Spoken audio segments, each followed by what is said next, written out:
Hey, what's up, y'all? It's me, your girl, Gigi, the Glam Goddess. I'm back with another video, and today we are talking about gender dysphoria.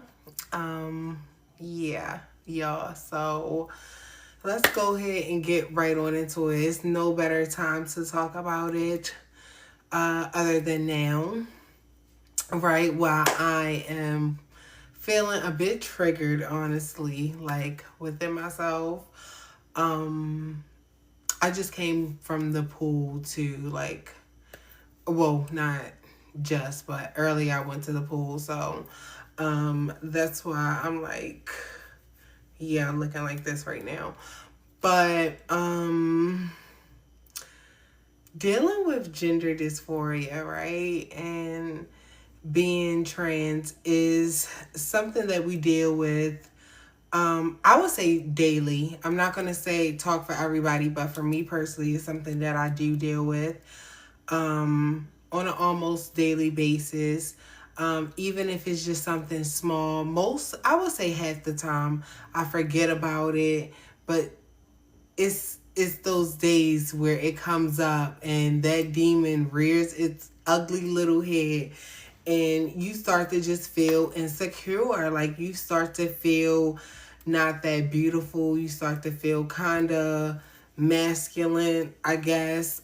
Even though you know that you aren't. And I feel like the most cuntest girls, the most passable girls, whatever you want to call them, we all go through this as trans women. No matter where you are in your transition, you will feel that gender dysphoria, okay? And it's an ongoing battle. Like, transitioning is an ongoing battle in itself. And we gotta fight for what we want. We gotta even fight for our rights and shit like that. But to deal with gender dysphoria and deal with how you think other people perceive you is one of the biggest things when dealing with that. Often that's what is one of the driving motivators of gender dysphoria, is what other people are thinking of you, how you think that you are being perceived by others. And it is a scary feeling because ultimately you see yourself in one way and you want people to respect you in a certain type of way and to look at you how you see yourself. And for the most part, that may be true, but we always have this gut wrenching doubt within ourselves that maybe I'm not as passable as I think I am. Maybe like somebody clocked me, or like, even though you can literally look at a situation and know that it's just in your mind, like it's not anything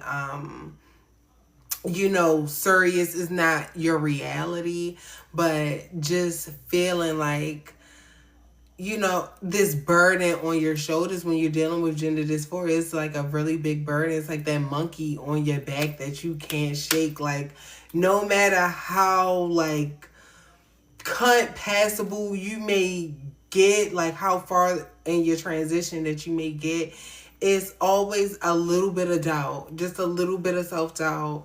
And I feel like that it always has to deal with your childhood traumas or where you started off in your transition. For me, it was in my childhood. And just like some of the things that I felt like that were installed in me, and how people perceived me when I was younger. And I gotta remind myself, like, you are not that person anymore. Like, you're just not there. You are a new person.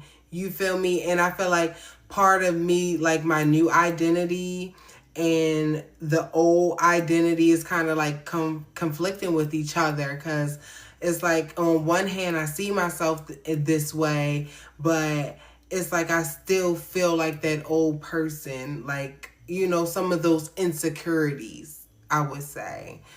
And it's just part of what you deal with as a trans person. It's part of the uphill battle that we struggle with.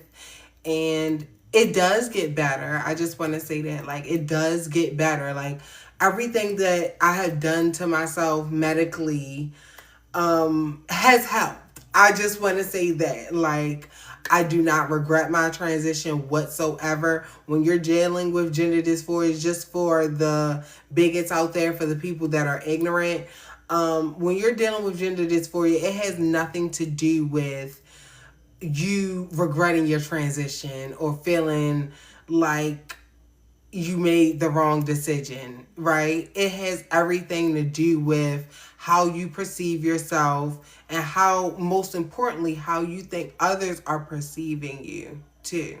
Okay? Especially when you're like dealing with public life. No, someone is trying to request it. No.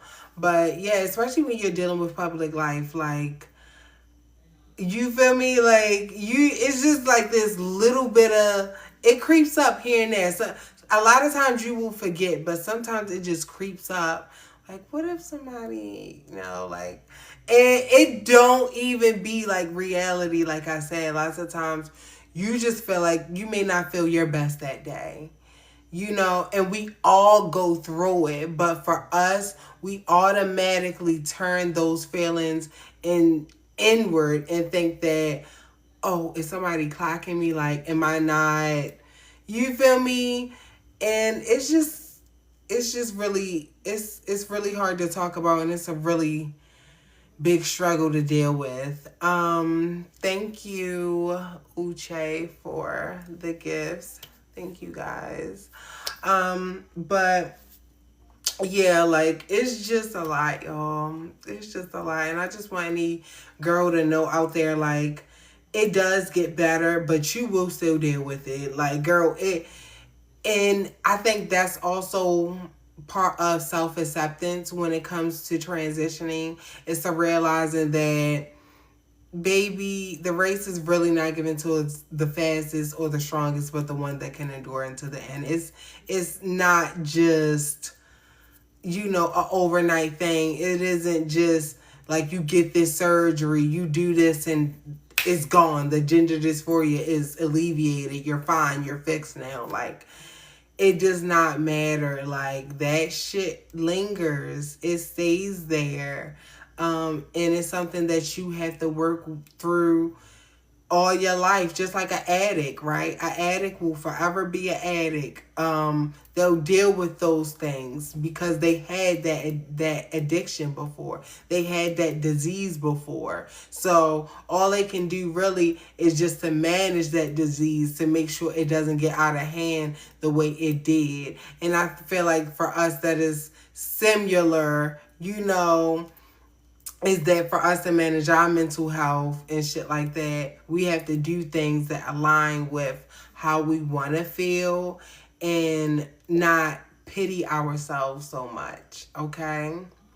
So, yeah, that's just where I'm at with it, y'all, and I just hope I could help one girl out there. I know I'm a little bit all over the place right now because, like I said, I am kind of triggered, so I'm a little bit nervous. I'm on camera like this, like in my raw estate, like,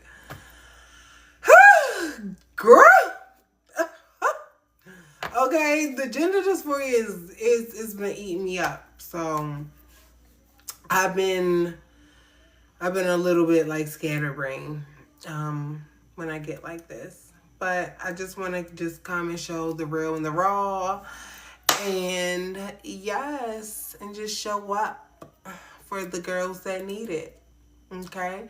So that's it for this video. Please do remember that you are loved, no matter how bad that you feel, no matter how bad the gender dysphoria gets. Okay, you are love. You are love, and I know that you are love because you exist. God made you out of pure love, and you would not exist without that love, okay? Remember to be light as a feather. Don't let so much of the insecurities weigh you down. Let that shit go. Okay, it's not that serious. It's a human body.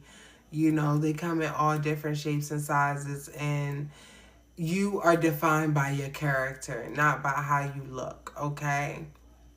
But it does help to have those looks, okay? So, still prioritize yourself, love yourself. Don't let the gender dysphoria take advantage of your mental health so much so that it robs you of your sanity, okay? Remember to be peace, okay? That's the last thing that I want to say. Don't let gender dysphoria steal your peace. All right, so that's it, and I'll see y'all soon.